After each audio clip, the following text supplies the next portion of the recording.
acute inflammation is a rapid and transient response to any injury or irritant. In acute inflammation, we have vasodilation and changes in the vascular flow, then increased vascular permeability. After that, we have fluid exudate and formation of edema, and finally cellular exudate. That in acute inflammation, the predominant inflammatory cell is neutrophil or PMN leukocyte, polymorphonuclear leukocyte. Here you can see a vessel that in a site of acute inflammation we have vasodilation and we have exudate of fluid and also inflammatory cells, predominantly neutrophils and PMN leukocytes. In acute appendicitis,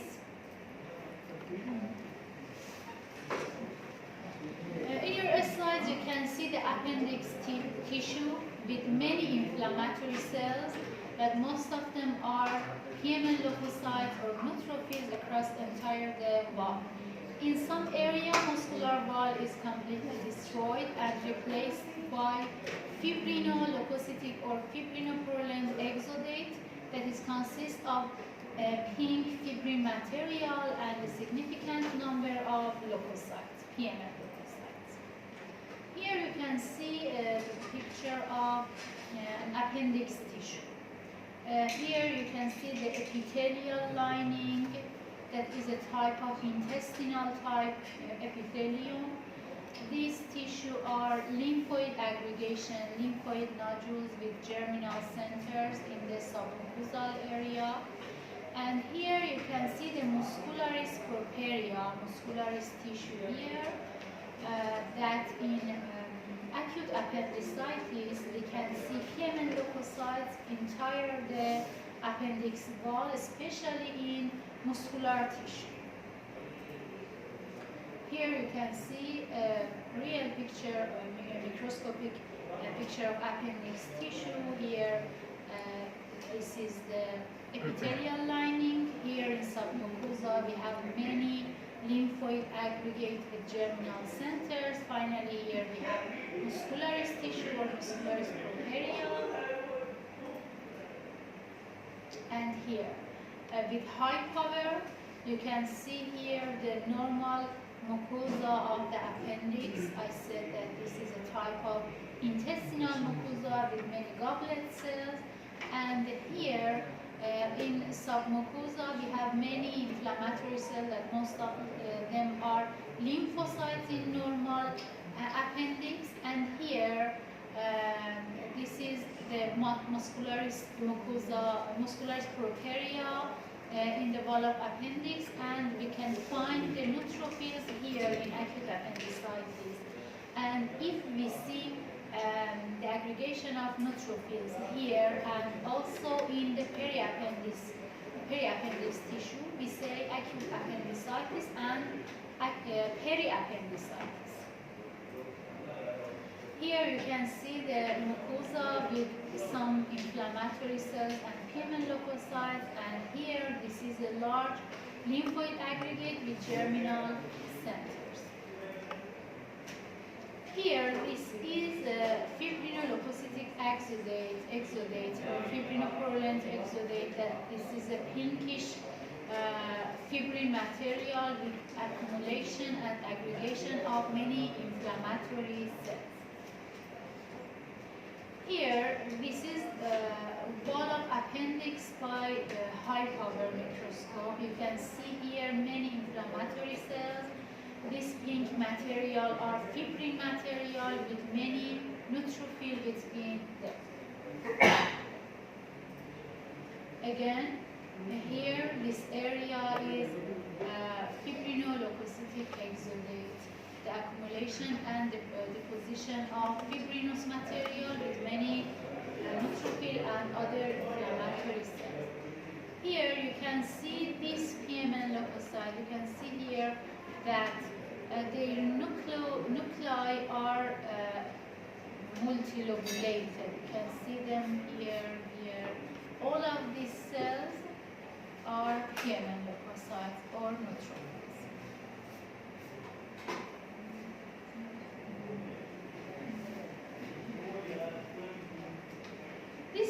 is from muscularis properia of appendix wall, and you can see the neutrophils here, okay? All of these are aggregates of acute inflammatory cells or neutrophils. Again, here, this area is from muscularis properia, and these cells are inflammatory cells, predominantly neutrophils. You can see, for example, this cell, here, all of them are neutrophils. And again here, these cells, these spindle-shaped cells are muscular tissue, and here you can see aggregation of 4 PMN loci. So, in acute appendicitis, in your slides you can see the appendix tissue, the layers of normal appendix, and in high power, especially in the muscular layer, you can find the neutrophils and PMN leukocytes. Okay, this is acute appendicitis. Now about chronic inflammation. Chronic inflammation is a prolonged host response for weeks or months to persistent stimuli. Chronic inflammation characterized by infiltration of inflammatory cells, predominantly mononuclear inflammatory cells, including plasma cells and lymphocytes. But we said that in acute inflammation we have many PMN leukocytes and neutrophils. The other feature of chronic inflammation is tissue destruction induced by persistent offending agent or by any inflammatory cells. And also we can see some features of healing by connective tissue replacement of damaged area. We can see in some area we have only inflammatory cells and fibrosis. In some area we have atrophy of normal tissue because of chronic inflammation, and the features of healing like inflammation and fibrosis described there. Normal gastric tissue, this is a normal gastric wall. Okay, here we can see the normal epithelium of gastric tissue. Here is a glandular type epithelium here and here. You can see the glands, and here is abnormal mucosa. Here is muscularis mucosa and submucosal area.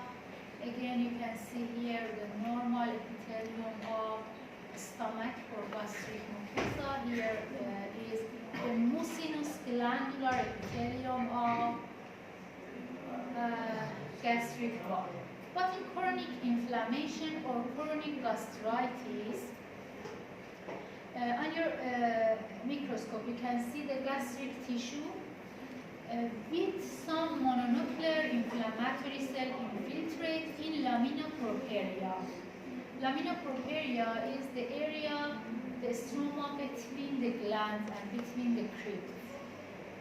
So you can see some small aggregates, or sometimes in severe chronic inflammation, some large aggregates of lymphocytes and plasma cells. All of them are mononuclear inflammatory cells.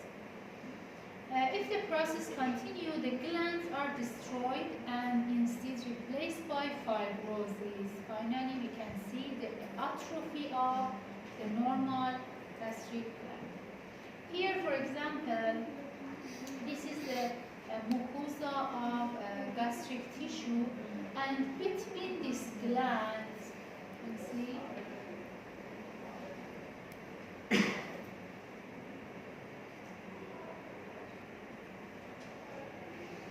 between these glands, these small cells are lymphocytes and plasma cells. Again, here by high power, you can see the glands of gastric wall. This tube-like structure are glands of stomach, and in this area that we call it lamina propria, these cells, these dark cells are plasma cells, and Sana, some of them. can you please on the pointer? It is not visible. Oh, not. There are the glands and crypts of the gastric wall, and here this area is lamina propria, and these cells, these dark blue cells are lymphocytes, and some of them are plasma cells. Okay, here you can see a kind of atrophy, because here we have few glands, for example, only one gland here, and in lamina propria we have many plasma cells. These cells with elongated cytoplasm. Here is plasma cell, and some cells with very scant cytoplasm are lymphocytes. Okay, so in the lamina propria we have many lymphocytes and plasma cells. Here we can see the kind of severe chronic inflammation. In severe chronic inflammation we have atrophy. You can see here that we have no gland or crypt architecture in this area. We have only fibrosis and inflammatory cells. Also here between these glands we have many chronic inflammatory cells. Here again you can see this area with a severe chronic inflammation. These cells with crush artifact are all of them lymphocytes and plasma cells. Edematous inflammation is another slide of today's slides. In edematous inflammation, we can see inflammation that in addition to inflammatory cell infiltrate, there is significant edema. A typical example of this type is inflammatory nasal polyp that may be caused by recurrent attack of rhinitis, especially allergic type rhinitis. Things you see on your microscope, on your slide, you can see a polypoid structure. Polypoid structure is a round structure, round and lined by respiratory epithelium at surface, with significant edema in the background and in the stroma. There is also infiltration of any type of inflammatory cells, neutrophil, eosinophil, plasma cell, lymphocytes, and all of them in the edematous stroma. Here you can see a portion of a polypoid structure with respiratory mucosa in the surface here. And here, this is the edematous stroma. The edema means that we can see some empty space, some empty white space, because this area is filled by fluid in addition to these inflammatory cells.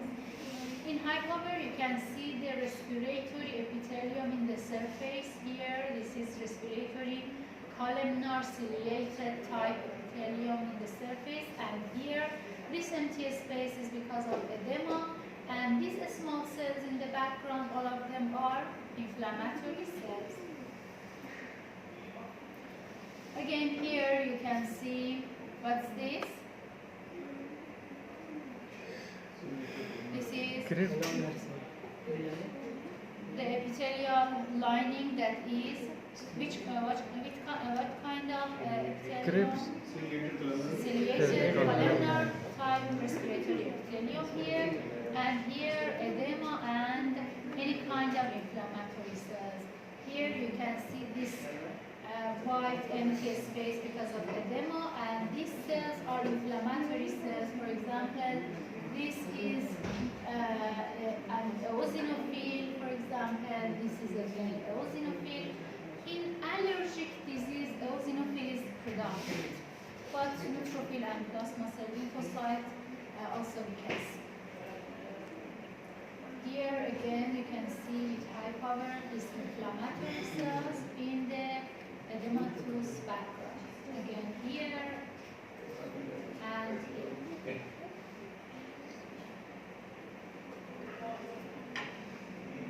Okay, I think we don't have granulation tissue slide today.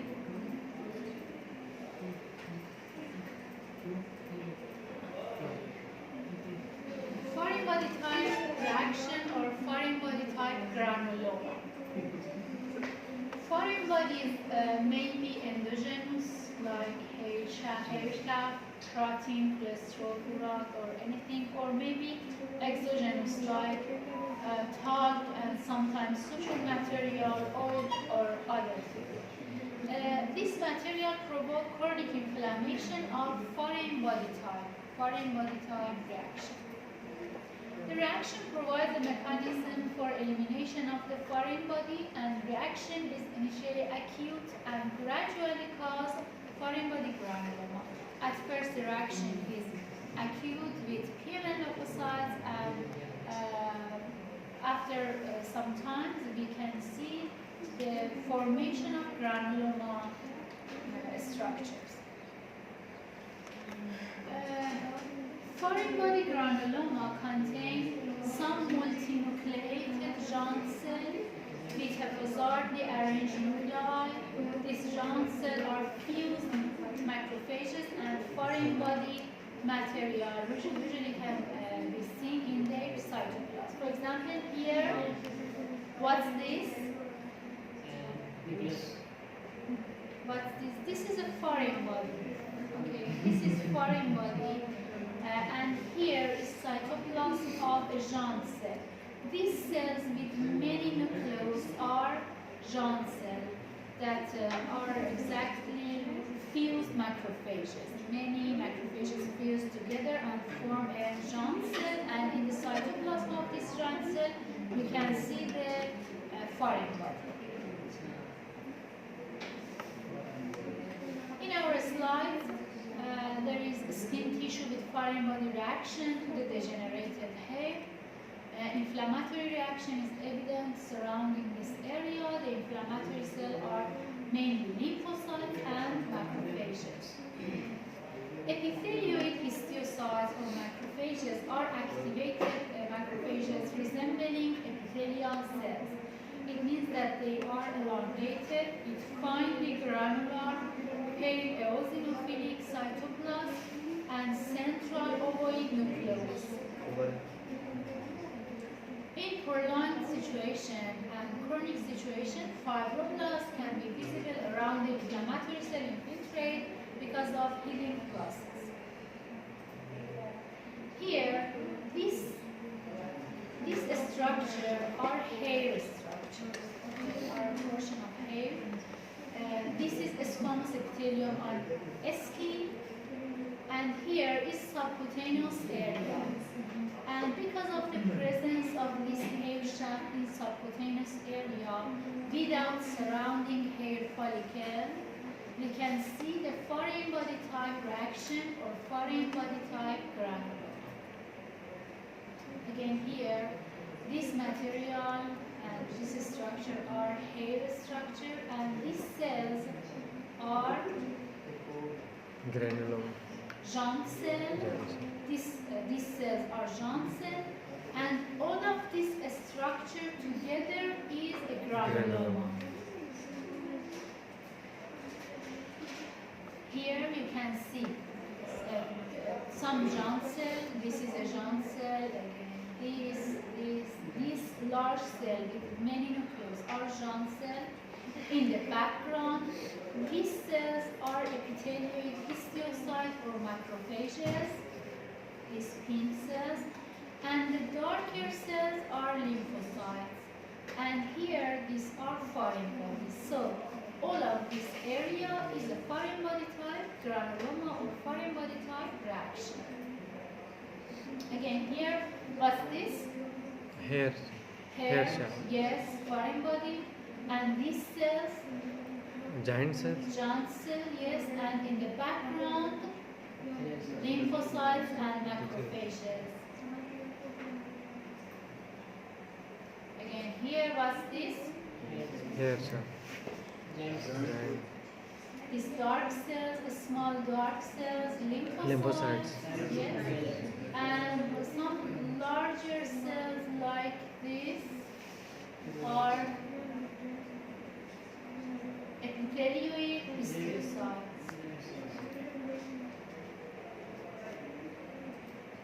Okay, again here you can see a Jean cell that a hair structure is in the cytoplasm of this Jean cell, and this cell try to destroy this polymer. Where are fibroblasts? Fibroblast. Yeah. In this picture, this is not from a healing process. We have no fibroblastic proliferation. This is only from the granuloma reaction, foreign body reaction at first.